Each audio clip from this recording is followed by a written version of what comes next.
ಪರಿಶುದ್ಧವಾದ ದೇವರೇ, ನಾನು ನಿನ್ನ ಪ್ರೀತಿಸುವುದು ಶಾಶ್ವತದ ಪ್ರೇಮದಿಂದ ಎಂಬುದಾಗಿ ಸತ್ಯವೇದದಲ್ಲಿ ನಾವು ನೋಡುತ್ತೇವೆ. ಕರ್ತನೆ, ಯೋಬನ ಮನೆಯಲ್ಲಿ ಸೌಭಾಗ್ಯ ಉಂಟಾಗಿತ್ತೆಂಬುದಾಗಿ ದೇವ ಎಲ್ಲ ಅಣ್ಣ ತಮ್ಮಿಂದರು ಅಕ್ಕ ತಂಗಿಯರು ಬಂದು ಆ ಮನೆಗೆ ಶುಭ ಹರಿಸಿದ ಹಾಗೆ ಇವತ್ತು ಮಾರ್ಗೇನದ ಜೀವಿತದಲ್ಲಿ ಕೊಟ್ಟಿರುವಂತಹ ಸತಿಮಣಿ ಮಕ್ಕಳು ಸೊಸೆಯರು ಮತ್ತು ಹಳೆಯರನ್ನು ಆಶೀರ್ವಾದ ಮಾಡಿದಿರಿ. ಅಕ್ಕ ತಂಗಿಯರನ್ನ ಭಾವನೆಲ್ಲರೂ ಕರ್ಕೊಂಡು ವಾಕ್ಯದಂತೆ ಜೀವಿಸುವಾಗ ನಿನ್ನ ವಾಕ್ಯವನ್ನು ಕಾಲಿಗೆ ದೀಪವಾಗಿ ನೂತನ ವರ್ಷದಲ್ಲಿ ಪವಿತ್ರಾತ್ಮನ ಶಕ್ತಿ ದೇವ ಪ್ರತಿ ಒಬ್ಬೊಬ್ಬರ ಮೇಲೆ ಇಳಿದು ಬರಬೇಕಾಗಿ ಪ್ರಾರ್ಥಿಸುತ್ತೇವೆ. ಅಬ್ರಹಾಮನ ದೇವರೇ, ಇಸಾಕನ ದೇವರೇ, ಯಾಕೋಬನ ದೇವರೇ, ಈ ವರ್ಷದಲ್ಲಿ ಕರ್ತನೆ ಬಲಹೀನದಲ್ಲಿ ಕಳೆದುಕೊಂಡಿರ್ತಕ್ಕಂತೆಲ್ಲ ಆಶೀರ್ವಾದಗಳೀಗ ಕರ್ತನೆ ಪ್ರಾಪ್ತವಾಗಿ ಅವರಿಗೆ ದಿವ್ಯ ಆಶ್ರಯ ನಿಮ್ಮ ವಾಕ್ಯ ಅವರ ಕಾಲಿಗೆ ದೀಪ ದಾರಿಗೆ ಬೆಳಕಾಗಿ ಹೋಗುವಾಗ ಕಾಯುವವನು ಕುರುಬನಾಗಿದೆ ದೇವ. ಇಂದಿನಿಂದ ಸದಾಕಾಲ ನಡೆಸಬೇಕಾಗಿ ಈ ಕೂಟದ ಆದಿಯಂತೆ ಮಧ್ಯಸ್ಥಾನ ಅಮ್ಮನವರ ಮಧ್ಯದಲ್ಲಿ ಇರತಕ್ಕಂಥ ಬಹಳ ಸಂತೋಷ ಪಡ್ತೇವೆ. ಸುಸ್ಲಮದ ಒಬ್ಬ ಸೇವಕಿಯಾಗಿ ಕರ್ತನೆ ಮಿನಿಮಳ ಹಾಗೆ ನಮಗೆ ಒಬ್ಬ ಉತ್ತಮವಾದಂತಹ ಸೇವಕಿಯಾಗಿದ್ದಾಳೆ. ಅವರು ಯೇಸು ನಾಮದಲ್ಲಿ ಪ್ರಾರ್ಥನೆ ಬೇಡಿದ್ದೇವೆ ತಂದೆ. ಅಬ್ರಹಾಮನ ದೇವರೇ ನಿನಗೆ, ಇಸಾಕನ ದೇವರೇ ನಿನಗೆ ಆರಾಧನೆ. ಯಾಕೋಬಿನ ದೇವರೇ ನಿನಗೆ, ಯಾಕೋಬಿನ ದೇವರೇ ನಿನಗೆ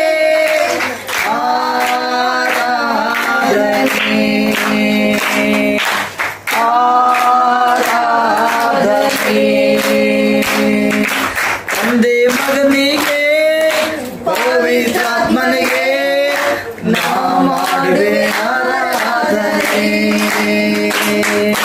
ತಂದೆ ಮಗನಿಗೆ ಪವಿತ್ರಾತ್ಮನಿಗೆ ನಾ ಮಾಡುವೆ ಆರಾಧನೆ.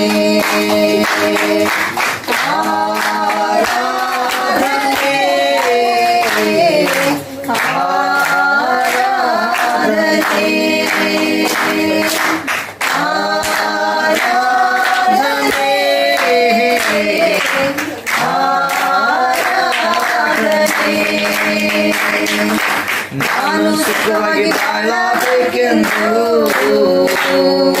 ನನ್ನನ್ನು ಸೃಷ್ಟಿ ಮಾಡಿದೆ. ನಾನು ನನ್ನ ಸ್ತುತಿಸಬೇಕೆಂದು ಹೆಸರಿದು ನೀ ಕರೆದೆ.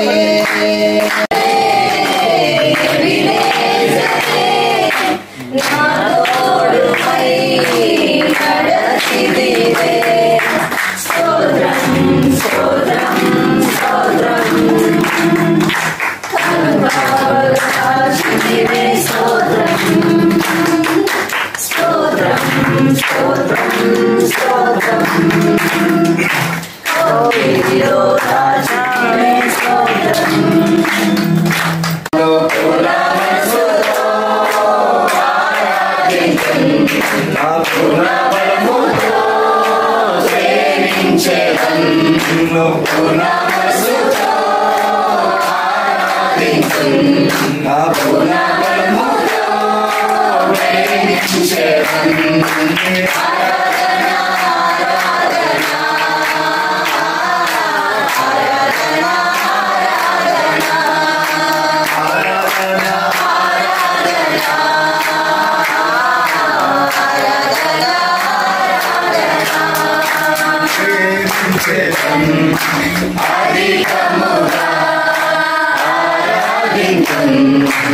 ఆసక్తితో ప్రేమించేదన్ అధికముగా ఆరాధించున్ ఆసక్తితో వినేదరే వినేదరే ఇంతవరకు ఆదుకున్న ఆరాధించున్ బలముతో సేవించేదన్ ఆరాధన ఆరాధన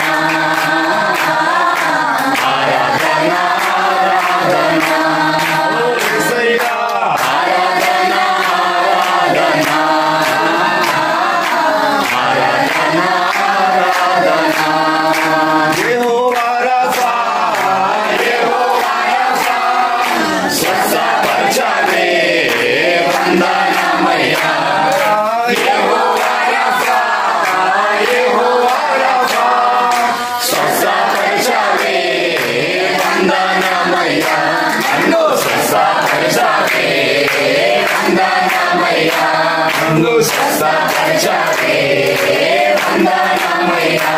నిన్ను పూర్ణ మనసుతో ఆరాధింతును, నా పూర్ణ బలముతో ప్రేమించేదను, నిన్ను పూర్ణ మనసుతో ఆరాధింతును, నా పూర్ణ బలముతో ప్రేమించేదను, నీకే ఆరాధన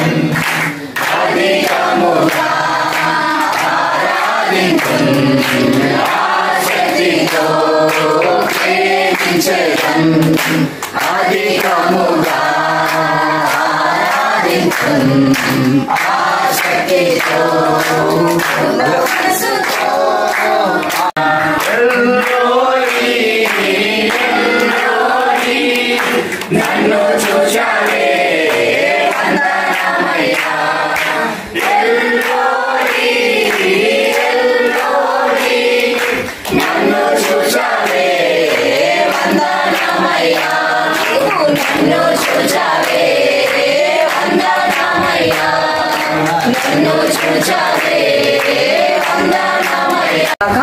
ఎంతమంది సంతోషంగా ఉన్నారు? సంతోషమే కదా. ప్రేయర్ అంటే సంతోషం చాలా. హల్లెలూయా.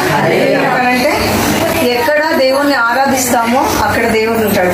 అక్కడ దేవుడు ఉంటే ఏముంటుంది? నిత్య సంతోషం ఉంటుంది. నిత్య సంతోషం ఉంటే మనకి ఏం కలుగుతుంది? పండుగ కలుగుతుంది. హల్లెలూయా. పండుగ ఎక్కడ ఉంటుంది అంటే సండే రోజే పండుగ. నిజంగా చెప్తున్నా, క్రిస్మస్ కాదు, న్యూ ఇయర్ కాదు, ఎవ్రీ డే మనం ఎక్కడ కూడి దేవుణ్ణి ఆరాధిస్తామో అదే మనకు డైలీ పండుగ. హల్లెలూయా. క్రైస్తవులకు నిజంగా డైలీ ఇంట్లో కుటుంబ ప్రార్థన చేసుకున్నా అది కూడా పండుగే. సండే రోజు మనం దేవుణ్ణి ఆరాధించుకున్నా అది పండుగే. మనం నిజంగా చెప్పాలంటే డబ్బులు ఉంటే ఎవ్రీ సండే మనం కొత్త బట్టలు తెచ్చుకొని చక్కగా కట్టుకొని దేవుణ్ణి ఆరాధించవచ్చు. హల్లెలూయా. కాబట్టి ఈ రోజు కూడా ఏంటి మనకు పండుగ? ఏం పండుగ? New year. కాబట్టి న్యూ ఇయర్ సెలబ్రేషన్ అని కాదు కానీ మరి థ్యాంక్స్ గివింగ్ మీటింగ్ అని అన్న చెప్పుకున్నారు. కాబట్టి నిజమే, థ్యాంక్స్ గివింగ్ ఎందుకు చెప్పాలి అని అంటే దేవుడు ఎందుకొరకు అనంటే చాలా మంది ఏమంటారంటే నేను బాగా దీవించబడితే నేను దేవుడికి కృతజ్ఞతలు చెప్తాను, నాకు మంచి హెల్త్ ఇస్తే దేవునికి కృతజ్ఞతలు చెప్తాను, లేదంటే నేను కారు కొనుక్కుంటే దేవునికి కృతజ్ఞతలు చెప్తాను, నా బిడ్డలందరూ మంచి సెటిల్ అయితే నేను దేవునికి కృతజ్ఞతలు చెప్తా. కరెక్టేనా? అది కాదు కదా. ఇప్పుడు మన డాడీ ఉన్నారు, ఆ డాడీ మనం అనుకున్నవన్నీ కొనిస్తేనే మన డాడీ థ్యాంక్స్ చెప్తామా? లేదు కదా. మన డాడీ ఏం తెచ్చినా తేకపోయినా నా డాడీ అంటాం కదా. హల్లెలూయా. అంటామా లేదా? కాబట్టి మన డాడీ ఆయన.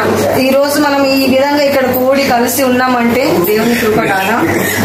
మరొక సంవత్సరము ఆయుష్ను దేవుడు మనకి ఇచ్చి ఉన్నాడు. హల్లెలూయా. మనకు తెలిసిన వారు ఇక్కడ ఉన్న వారు అందరికి కూడా తెలిస్తే మనం పోయిన సంవత్సరం చూసిన వాళ్ళు ఈ సంవత్సరం లేరండి. హల్లెలూయా. నాకు తెలిసిన వారు అయితే కొంతమంది లేరు. అంటే మనం వాళ్ళకంటే గొప్పనమా? కాదు కదా. ఎందుకొరకంటే కేవలం ఆయన కృపను బట్టి. హల్లెలూయా. ఈరోజు మనం ఏమై ఉన్నామో దేవుని యొక్క కృప. మనం మంచి ఫుడ్ తీసుకున్నందుకు మనం బ్రతికున్నామా? లేదు కదా. హెల్తీ డ్రింక్స్ తీసుకున్నందుకు బ్రతికున్నామా? లేదు కదా. యెహోవా పట్టణమును కాపాడలేదో దాన్ని కావలి కాసేంత వ్యర్థం అంట. ఆయన కాపాడితేనే మనం ఉంటాం. మనకి మనం ఎంత సెక్యూరిటీ గార్డ్స్లను పెట్టుకొని 10 మంది సెక్యూరిటీ గార్డ్స్లను పెట్టుకొని మనం బయటికి వెళ్ళినా జరిగే అపాయం జరుగుతుంది. హల్లెలూయా. అసలు ప్రాణాన్ని ఎవరైనా కాపాడగలుగుతారా? కాబట్టి కాపాడేది ఎవరు? దేవుడు. ఇశ్రాయేలును కాపాడువాడు ఉరుకడు ఎడపోడు. హల్లెలూయా. దేవుని నామానికి మహిమ కలుగును గాక. గత సంవత్సరం అంతా దేవుడు తన రెక్కల చాటున భద్రపరిచి ఈ దినమందు మన సజీవ లెక్కలో ఉంచి ఈ రోజు అనుకోకుండా ఇక్కడ కూడి దేవుని ఆరాధించే ఘనతనిచ్చారండి. దేవుని నామానికి మహిమ కలుగును గాక. ఇందాక నా కళ్ళలో నీళ్ళు ఎందుకు వచ్చినాయంటే దేవుడు కృప చూపించింది. కృపను బట్టి నాకు కళ్ళలో నీళ్ళు వచ్చినాయి. దేవుని నామానికి మహిమ కలుగును కాక. దేవుడు చేసిన ప్రతి ఒక్క కార్యాలు మనకు మనం పరీక్షించుకొని కూర్చొని ఆలోచిస్తే ఒక్కొక్క కార్యం గురించి ఎంతైనా దేవునికి కృతజ్ఞత చెల్లించకుండా ఉండలేం మనం. నిజమే కదా, ఈరోజు ఆయుష్ని ఇచ్చిండు, ఆరోగ్యం ఇచ్చిండు, మన కుటుంబానికి దేవుడు భద్రతను ఇచ్చిండు. చక్కగా జాబ్ చేసుకుంటూ మనం బ్రతికున్నామంటే అది ఆయన కృప, ఆయన ఇచ్చిన దానము. హల్లెలూయా. కాబట్టి ఈ రోజు మనం ఈ విధంగా నిలిపినందుకే దేవుని నామానికి మహిమ. గత సంవత్సరం అంతా దేవుడు కాచి కాపాడినందుకు దేవునికి మహిమ, ఘనత, ప్రభావములు కలుగును గాక. దేవుడు నాకు ఇచ్చినటువంటి ధన్యతను బట్టి కూడా దేవునికి స్తుతులు చెల్లిస్తున్నాను. నేను అర్హత లేదు, యోగ్యురాల్ని కాదు, అయినప్పటికీ కూడా ఎందుకో దేవుడు ఎందుకు ప్రేమించాడు నాకు తెలియదు, కానీ ప్రేమిస్తున్నాడు కాబట్టి ఈ రోజు ఈ విధంగా కూడుకొని ఉన్నాం. మనం వెతికి వచ్చి అని రక్షించాడు. మనం వెతుకొని వెళ్ళి యేసయ్య ఎక్కడున్నాడని మనం వెతుకొని వెళ్ళామా దేవుడి దగ్గరికి? యేసయ్యని మనం వెతుక్కుంటూ పరలోకాన్ని విడిచి భూలోకానికి వచ్చాడంట. హల్లెలూయా. ఆయన అసలు రావాల్సిన అవసరం లేదండి. మనం ఎవరము? ఆయన ఎవరు? దేవుడైన ఆకాశాన్ని భూమిని కలుగజేసిన సృష్టికర్త ఆయన. మాటతో సృష్టి ఆవతును కలుగజేసిండు దేవుడు. కలుగును గాక కలుగును గాక కలుగును గాక అని పలకగానే దేవుడు అవన్నీ కలిగినాయి. అలాంటి గొప్ప దేవుడు మన కొరకు ఈ నేల మంటితో తీయబడినటువంటి మనుషులు మనం నిజంగా చెప్పాలంటే ఎవరం? మనము కాలు కింద ఉన్నటువంటి మట్టిని మనం. ఆకాశము ఆయన సింహాసనము, భూమి ఆయన పాదపీఠము. ఆయన పాదాల దగ్గర ఉన్నటువంటి మట్టి, తొక్కుతున్నటువంటి మట్టి మనము. అలాంటి మట్టిని దేవుడు ఏం చేసినాడు? నేల మట్టిని తీసుకొని తన స్వరూపాన్ని ఒక బొమ్మ చేసి, తన స్వరూపం దేవుడు ఏ స్వరూపంలో ఉన్నాడో, దేవుడు ఏ రీతిగా ఉన్నాడో, ఆయన ముక్కు, ఆయన కళ్ళు, ఆయన నాలుక, ఆయన నోరు ఎట్లా ఉన్నాయో మనల్ని కూడా అట్లాగే చేసిండు. వీళ్ళు మట్టి మనుషులు కదా, వీళ్ళకి నా స్వరూపం ఎందుకు ఇయ్యాలని అనుకోలేదు దేవుడు. హల్లెలూయా. దేవుడు ఎట్లా ఉన్నాడో మనల్ని కూడా అట్లాగే తయారు చేసిండు. ఎందుకంటే నా బిడ్డలు అంటున్నాడు దేవుడు. హల్లెలూయా. కాబట్టి ఈ మంటితో చేయబడినటువంటి మనుషుల కొరకు పరలోకాన్ని విడిచి భూలోకానికి తన ఏకైక కుమారుని లోకానికి పంపించింది. దేని కొరకంటే మనల్ని ప్రేమిస్తున్నాడు దేవుడు. కాబట్టి మనము నరకానికి వెళ్లకుండా పరలోక రాజ్యంలో మనం ఉండాలా, దేవునితో మనం సహవాసం చేయాలని దేవుడు ఈ భూలోకానికి తన కుమారుణ్ణి పంపించున్నాడు. అంతేకాదు మనం పొందాల్సినటువంటి శిక్షను, మనం పొందాల్సినటువంటి అవమానాన్ని, మనం పొందాల్సినటువంటి నిందని మన ప్రభు పొంది ఉన్నారండి. హల్లెలూయా. అంత గొప్ప దేవుని మనం కలిగి ఉన్న మనం ఎంత ధన్యులం అసలు చెప్పాలంటే. నిజంగా మనకి ఎవరైనా ఒక చిన్న మేలు చేస్తేనే వారిని చూసినప్పుడల్లా మనం థ్యాంక్స్ చెప్తా ఉంటాము. పలానా సిస్టర్ నాకు ఈ మేలు చేసింది, పలానా బ్రదర్ నాకు ఆ మేలు చేశాడు, నిజంగా అండి వారు ఆ రోజు ఆ సాయం చేసుకుంటే నేను ఏమై ఉండేదానో అంటామా లేదా? ప్రతి ఒక్కరు కృతజ్ఞత కలిగిన వారైతే అంటాం కదా. కాబట్టి మరి దేవుడు ఎంత చేస్తున్నాడు, మనం ఎంత స్తుతులు చెల్లించాలా దేవునికి? క్షణక్షణం దేవునికి థ్యాంక్స్ చెప్పాలా. అయ్యా నాకంటే మంచి వారు ఎంతో మంది చక్కగా ఆరోగ్యం ఉన్నవారు ఈ రోజు లేరయ్యా, అయ్యా నన్ను పెట్టావు తండ్రి నీకు వందనాలు అంటూ మనం ప్రతి క్షణం దేవునికి ఏం చేయాలా? థ్యాంక్స్ చెప్తుండాలి. హల్లెలూయా. మనుషుల పట్లనే మనం అంత కృతజ్ఞత భావం కలిగి ఉంటాము, మరి దేవుని పట్ల ఎంత లెక్కలేనని స్తుతులు చెల్లించాలండి. హల్లెలూయా. అందుకే కీర్తనకాడైన దావీదు అంటాడు, నా ప్రాణమా యెహోవాను సన్నతించుము, నా అంతరంగమందున సమస్తమా ఆయన పరిశుద్ధ నామమును సన్నతించుము. నా ప్రాణమా యెహోవాను సన్నతించుము, ఆయన చేసిన ఉపకారంలో దేనిని మరవకము అంటున్నాడు. హల్లెలూయా. దేవుడు చేసిన మేలను మనం మర్చిపోయే వారంగా ఉంటే ఏమైపోతాం? మనము కృతజ్ఞత లేని వారిగా అవుతాం. హల్లెలూయా. కాబట్టి మనం ఎల్లప్పుడూ కృతజ్ఞతాస్తుతులు చెల్లించే వారిగా ఉండాలి.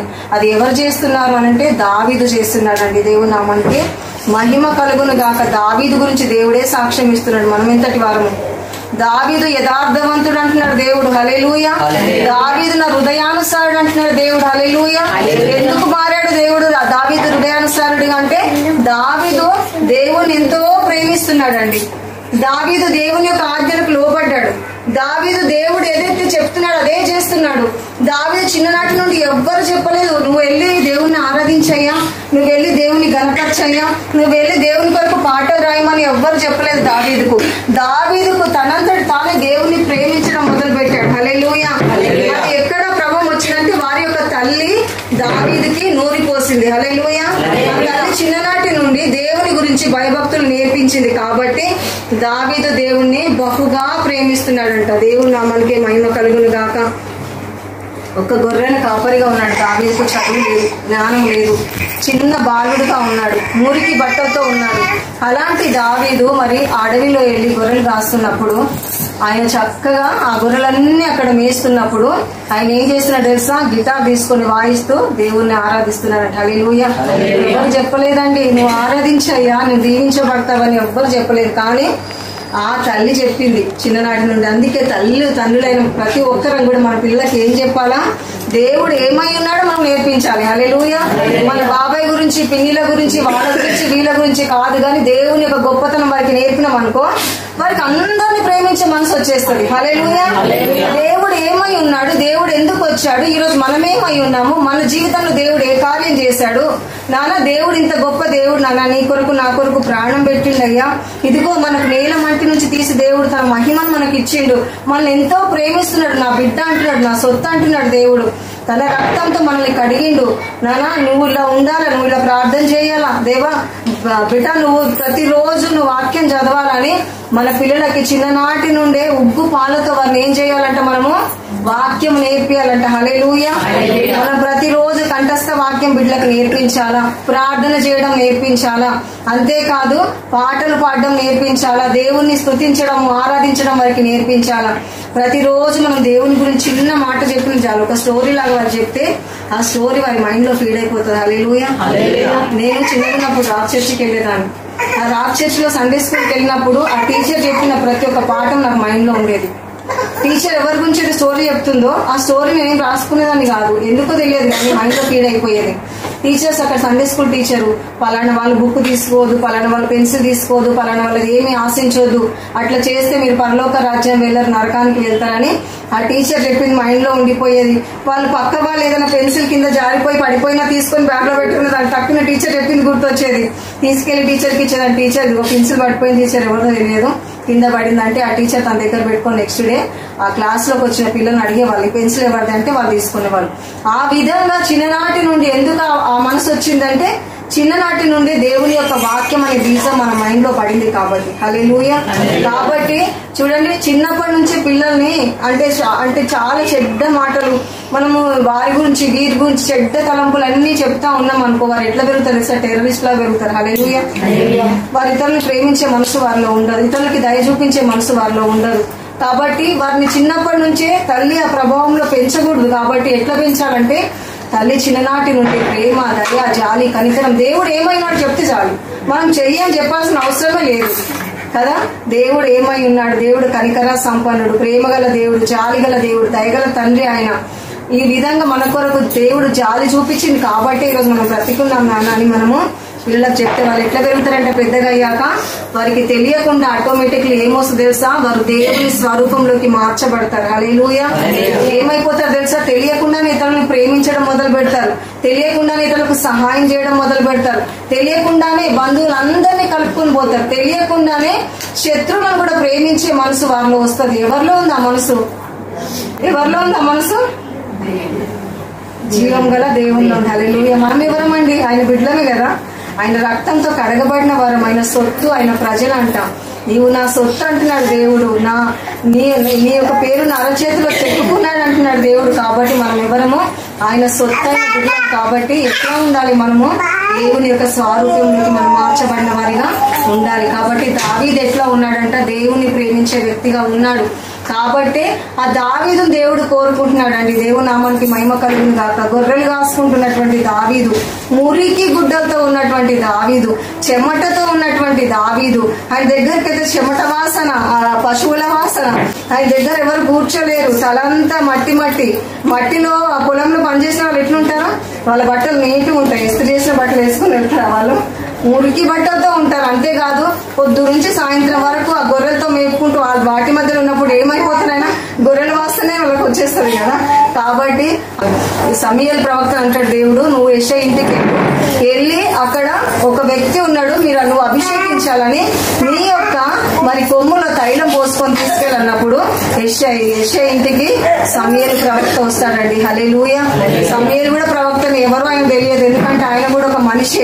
దేవుడిని మనం గౌరవించాలా, వారికి మనం హానర్ చేయాలా, అంతేకాదు వారిని మనం విలువైన వ్యక్తులుగా గుర్తించాలా. ఇప్పుడు ఆ తండ్రికి ఏం గుర్తొస్తుంది? ఫస్ట్ ఆఫ్ ఆల్ నా పెద్ద కొడుకు చాలా బలవంతుడు, నా పెద్ద కొడుకు చాలా తెలివైన వాడు, నా పెద్ద కొడుకే కావచ్చు, ఎందుకంటే నా ఆర్మీలో ఉన్నాడు కాబట్టి నా స్ట్రాంగ్ మ్యాన్ అని చెప్పేసి ఆయన ఏమనుకున్నాడు తెలుసు, నా పెద్ద కొడుకునే కావచ్చు అనేసి ఇట్లా మొత్తం 7 పిలుస్తాడు. 7 కూడా రిజెక్ట్ చేస్తాడు దేవుడు. ఎవరు ప్రభా, నువ్వే కదా నన్ను వెళ్ళమన్నావు, ఏంటయ్యా మళ్ళీ వీళ్ళు కాదంటున్నావు, వాళ్ళు కాదంటున్నావు, ఇంకెవరు ప్రభా, నేను ఏమైపోతా కదా, ఇంతమందిలో నన్ను పిలిచి అభిషేకించి మళ్ళీ నువ్వే పంపించినావు, మళ్ళీ కాదంటున్నావు, ఆయన అనుకుంటాడు ఇంతమందినేమో దేవుడే పంపించిండు, మళ్ళీ ఎవరు లేరు కదా 7 మందే ఉండొచ్చు అనుకుంటాడు. కానీ యెషయాకి 8 కుమారులు ఉన్నారని చెప్పేసి రాయబడి ఉంది. కాబట్టి అప్పుడు అడుగుతాడు సమూయేలు ప్రవక్త, ఇంకెవరు ఉన్నారా నీ కుమారులు అని అడిగినప్పుడు, ఉన్నాడండి, కడవరి వాడు, చివరి వాడు, లాస్ట్ వాడు ఉన్నాడు, వాడు గొర్రెలు కాసుకుంటాడండి, వాడికి చదువు లేదు, వాడికి తెలివి లేదండి, వాడు వేస్ట్ ఫెల్లో అండి అని చెప్పేసి తండ్రి హల్లెలూయా ఆ తండ్రి వాడికి వేస్ట్ అని లాగా పెట్టేసింది. అక్కడ ఆ వేస్ట్ మెటీరియల్ ఏం చేసిండు, ఘనమైన మెటీరియల్ గా చేసిండు. హల్లెలూయా. కాబట్టి అక్కడ ఎన్నికలో లేడు దావీదు. ఈయనకేమీ తెలియదు, ఈయన చదువుకోలేదు, ఈయన జ్ఞానం లేదు, వాడు చదువుకోలేదు కాబట్టి వానికి ఏం చేశాము, గొర్రెలను మేపియాలని పంపించినాడు. అంతే కదండి. మనం పిల్లలు చదువుకోకపోతే ఏం చేస్తాం, నీకు వెళ్ళి మెకానిక్ షాప్ లో పెట్టేస్తాం రా, హోటల్లో పనికి పెట్టేస్తాం రా. ఊర్లో ఉన్న వాళ్ళు ఏం చేస్తారు తెలుసా, నువ్వు పొలంలో పని చేసుకోరా, ఆ మేకలను కాయిపోరా, గొర్రెలను కాయిపోరా, ఇంకా నువ్వు పనికి రావని అంటామా లేదా? అట్లనే ఆ తండ్రి కూడా అని ఉంటాడు. ఎందుకంటే నువ్వు చదువు అబ్బుతలేదు, స్కూల్కి పంపించినప్పుడు రిటర్న్ వస్తున్నాడేమో. కాబట్టి ఈ సాక్ష్యం ఇక్కడ ఉన్నటువంటి సేవకులకు వర్తిస్తుందండి. హల్లెలూయా. మా మామ కొడుకు యోహాను నిజంగా చెప్పాలంటే నాకు చదువు లేదు, దేవుని యొక్క ఆత్మ అభిషేకంతో అతని ఈ రోజు ఒక గొప్ప సేవకుడిగా మరి అనేక ఊర్లు చూస్తూ నిజంగా సేవ చేస్తూ ఒక దైవ సేవకులుగా నిలబడ్డారు. అంటే ఈ సేవకుల్ని దేవుడు ఏర్పాటు చేసుకొని ఈయన కూడా సేమ్ అలాగే చదువుకోమంటే చదువుకోలేదు, స్కూల్లో వేస్తే స్కూల్ నుండి వచ్చేసింది ఇంటికి. కాబట్టి ఇక మా మామ ఏం చేసింది తెలుసా, ఈయన చదువుకి పని రాదు, పనికి రాడు, కాబట్టి గొర్రెలు మేపేనికి ఆ మేకలు మేపేనికి పంపించారు. మా మామ దగ్గర మేకలు చాలా ఉంటుండే.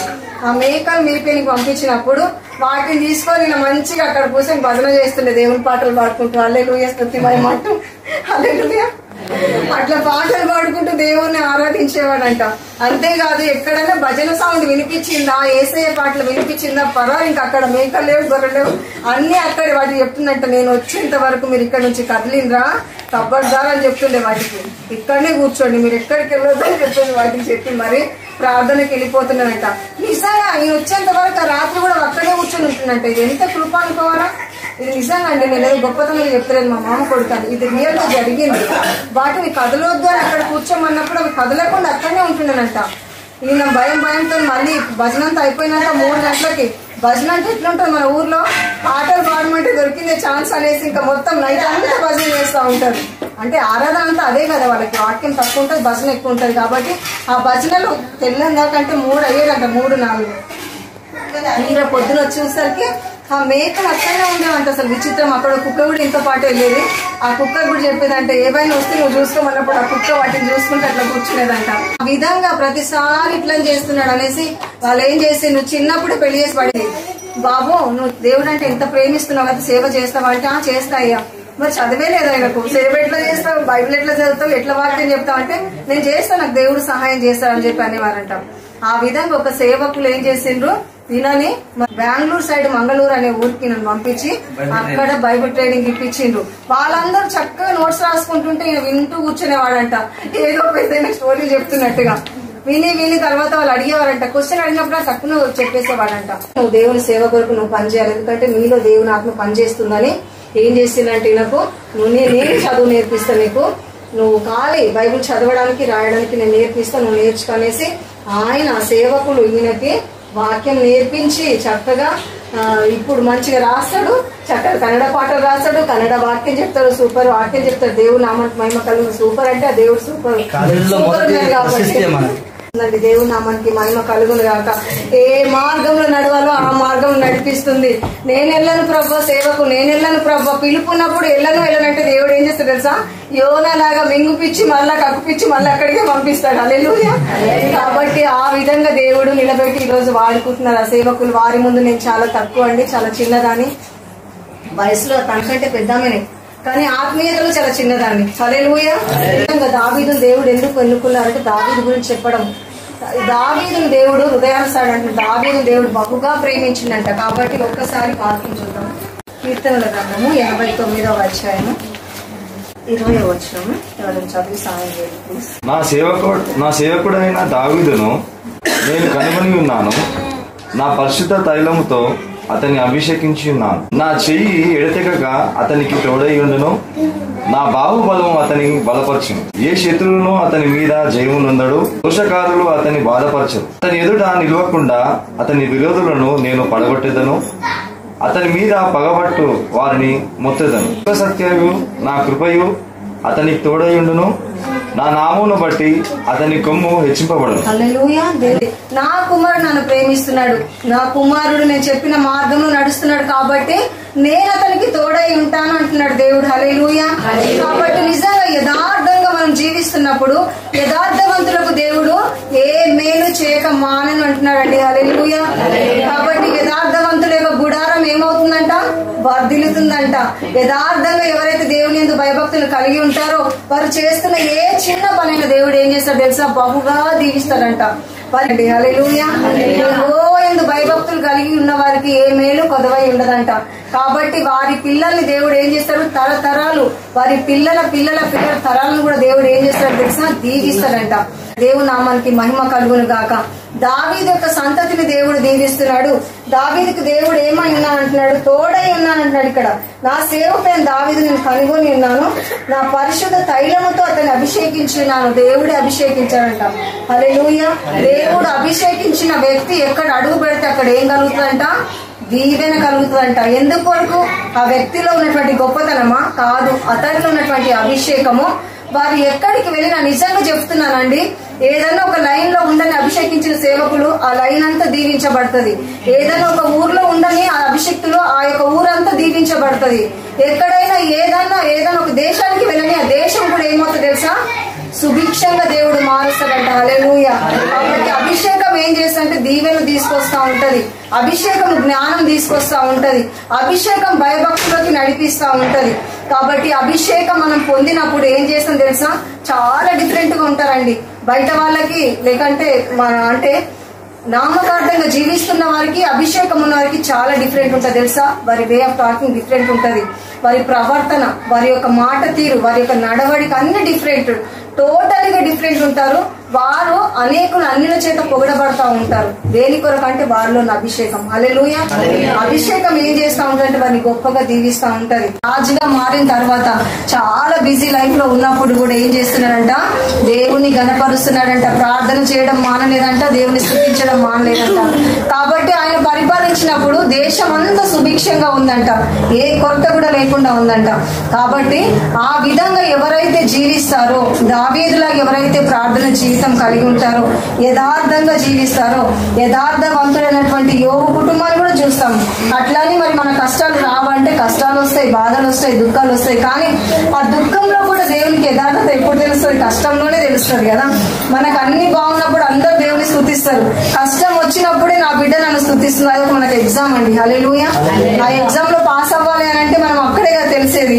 ఆ కష్టం అనేది లేకుంటే మనకి ఎగ్జామ్ ఎట్లా రాస్తాం? మనము ఒక 10th క్లాస్ ఎగ్జామ్ రాయాలంటే 10th క్లాస్ చదువుకుంటున్న బిడ్డలకు తెలుస్తుంది. ఇంకా ఒక 2 నెలలు ఎగ్జామ్ ఉందంటే వాళ్ళకి ఇంకా ఉంటది, వాళ్ళ కథ ఎట్లుంటది తెలుసా? డే నైట్ వాళ్ళు చదువుతా ఉంటారు, వాళ్ళు నిద్రపోరు. అమ్మో ఎగ్జామ్స్ అనేసి వాళ్ళకి ఏమవుతుంది తెలుసా? భయం పుడతా ఉంటది. ఎగ్జామ్ ఎందుకు రాయాలి, నాకు అవసరం లేదంటే నువ్వు 10th క్లాసే పాస్ అవ్వు, ఇంకా నువ్వు హైయర్ స్టడీస్కి వెళ్ళవు అంతే కదా. కాబట్టి ఎగ్జామ్ మన జీవితంలో వచ్చినప్పుడు, కష్టాలు మన జీవితంలో వచ్చినప్పుడు, వ్యాధులు మన జీవితంలో వచ్చినప్పుడు, అయ్యా ఈ వ్యాధులు వచ్చిన దేవునికి వందనాలు ప్రభువా, ఈ అప్పులు నాకున్నా నీకు వందనాలయ్యా, ఈ నిందల అవమానం నాకు వచ్చినా నీకు వందనాలయ్యా, ఈ వేదన నాకు వచ్చినా నీకు వందనాలయ్యా, అందరు నన్ను త్రోసి వేసినా నీకు వందనాలయ్యా, నువ్వు నాతో ఉన్నావు చాలు ప్రభు అని మనం దేవుని గణపరిచి దేవుని స్తుతించినప్పుడు అప్పుడు దేవుడు అంటాడండి, బడా మంచి నమ్మకమైన దాసుడా అంటాడు దేవుడు. కాబట్టి దావీదు కూడా కష్టాల్లో, బాధల్లో, దుఃఖంలో దేవుని ఎప్పుడు విడిచిపెట్టలేదు, దేవుని హత్తుకొని జీవించాడు. యోగు కూడా అదే విధంగా ఎన్ని కష్టాలు తనకు వచ్చినాయి మనందరికీ తెలుసు, మరలా చెప్పాల్సిన అవసరం లేదు. కాబట్టి యోగు దేవుడు ఏం చేసిందంట, ఆ కష్టాలన్నీ అయిపోయిన తర్వాత, యోగుకు వచ్చిన కష్టాలు మనలో ఎవరొకరికైనా వచ్చినాయనుకో అయిపోయింది మన బ్రతుకు. దేవుడు లేదు, ఏం లేదు, దేవుడికి ఒక దండము, బాబా ఈ దేవుడు నాకు వద్దురా బాబు, ఎందుకు వచ్చిన బాధ, ఈ దేవుడు నమ్ముకున్నప్పటి నుంచి నాకు కష్టాలే మొదలయ్యాయి అని చెప్పేసి దేవునికి దూరం అయిపోయినామా సాతాను యొక్క ఎరలో పడిపోతాం మనం. సాతాను ఏం చేస్తాడు తెలుసా, లోకం అంతా చూపించి చూసినావా ఎంత హ్యాపీగా ఉంది, ఎంత హాయిగా ఉంది, సొదొమ గొమొర్రా పట్టణం లాగా ఉంది, ఇది నువ్వు చాలా బాగుంది అని చెప్పేసి ఆ లోకం వైపు చూసినప్పుడు మనం ఏమైపోతుంది తెలుసా, సాతాను యొక్క ఎరలో పడిపోతాము. ఏం చేస్తారు చివరికి సాతాను అంటే నరకానికి తీసుకెళ్లిపోతుంది. కాబట్టి కష్టంలో, దుఃఖంలో, బాధల్లో, నిందల్లో, అవమానాల్లో కూడా మనం దేవుణ్ణి కలిగి జీవించినప్పుడు అప్పుడు అంటాడు దావీదు గురించి దేవుడు సాక్ష్యం ఇచ్చినట్టుగా, యోబు గురించి దేవుడు సాక్ష్యం ఇచ్చినట్టుగా మన గురించి కూడా సాక్ష్యం ఇస్తాడు. నా బిడ్డ ఇంత కష్టం వచ్చినా నన్ను విడిచిపెట్టుకోలేదు, నా కుమారుడు ఇంత వేదన కలిగినా నన్ను విడిచిపెట్టలేదు, కాబట్టి నా కుమారుని నేను ఏం చేస్తాను, రెండంతల ఆశీర్వాదం ఇస్తానంటాడు దేవుడు. హల్లెలూయా. దేవునికి మహిమ కలుగునుగా. సమ్మర్ క్యాంప్ లోకి వెళ్ళిపోతుండే చక్కగా దేవుని పాటలు పాడుకుంటూ నా దగ్గర ఉన్న వాళ్ళందరికీ నేను అట్లాగే నేర్పించాను. హల్లెలూయా. కాబట్టి వారు కూడా అట్లా నేర్చుకున్నారు, వారికి కూడా దేవుని భయభక్తులు చాలా ఉన్నాయి. కాబట్టి ఈ రోజు వారి బ్లెస్సింగ్ కారణం దేవుడేనండి. హల్లెలూయా. ఏ మనుషులు గొప్ప చేస్తే గొప్ప కాలేదు, కానీ దేవుడి యొక్క కృప వారి మీద ఉంది. ఆ యథార్థత వారిని ఈ స్థితిలో ఉంచింది. అంతేకాదు యథార్థవంతులు తరతరాలు కూడా దీవించబడతారు. ఇప్పుడే కాదు, వారి తరతరాలు, పిల్లల తరాలు కూడా దీవించబడతాయి. కాబట్టి నామానికి మహిమ, అన్నకి వదినకు కూడా నేను నిజంగా థ్యాంక్స్ చెప్తా ఉన్నాను. దేవునికి ఘనత మహిమ ప్రభావం కలుగును గాక. నిజంగా దేవుడు గొప్ప ಕಾರ್ಯ చేసిండు. ಪ್ರಾರ್ಥನೆ ಕೂಟ ಅಭಿಷೇಕ ಮಾಡು, ಆಶೀರ್ವದಿಸು. ಹೋಗುವಾಗ ಬರುವಾಗ ಇಂದಿನಿಂದ ಸದಾ ಕಾಲ ಆಶೀರ್ವಾದ ಮಾಡಬೇಕಾಗಿ ಯೇಸು ದಿವ್ಯ ನಾಮದಲ್ಲಿ ಪ್ರಾರ್ಥನೆ ಬೇಡಿದ್ದೇವೆ ತಂದೆ. ನಮ್ಮ ಕರ್ತನಾದ ಯೇಸು ಕ್ರಿಸ್ತನ ಕೃಪೆಯು, ತಂದೆಯಾದ ದೇವರ ಪ್ರೀತಿ, ಪವಿತ್ರಾತ್ಮನ ನಿತ್ಯ ಸಹವಾಸವು ಸೇರಿ ಬಂದಿರಲ್ಲ ನನ್ನ ಮಕ್ಕಳೊಂದಿಗೂ ಇಂದು ಎಂದು ನಿತ್ಯ ನಿರಂತರವಾಗಿ ನೆಲೆಯಾಗಿರಲಿ ಸ್ವಾಮಿ. ಆಮೆನ್. Praise the lord.